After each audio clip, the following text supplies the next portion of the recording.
What's it mean to you? Well, I mean, there's just a flood of memories that come over me when I see this car. But when I saw the first one, this was the first time Jerry Reeves had seen it too, and God love him, he said, "Honey, hush," it wasn't in the script. And then we both just were jumping all around it, you know, and then he got in it, and it was a rush, you know, to drive that car. And I've had many people pull up beside me now in a not such good shape 70-something, you know, Trans Am, just like the Bandit car, and they go, "It's your fault." You know, I said, "I'm sorry, partner, but I bet you had a good time." He said, "No, I did. All of them had a great time that ever had this car." You okay? And there's still a lot of them around. Bye.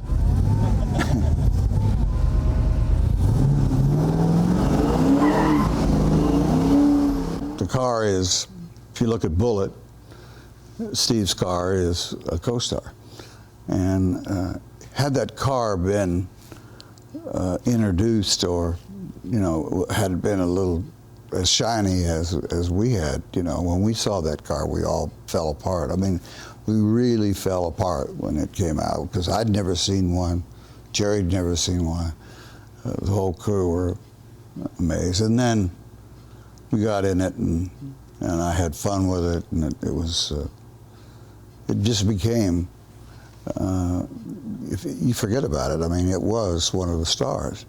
And that happens sometimes, not all the time, but in a picture like that, or Bullet, or other pictures, you know, like if you think about it, Hackman was driving just a regular streetcar when he did this stuff in the French Connection. So the car really, it wasn't really about the car as much as it was about Hackman. But in Smokey, it was about the car. It was about the fact that, first of all, nobody'd seen one of those cars. And so when you went terrorizing through a town, you know, at 95 miles an hour, they all knew it was the Bandit, you know. I mean, nobody else had one of those cars at that time.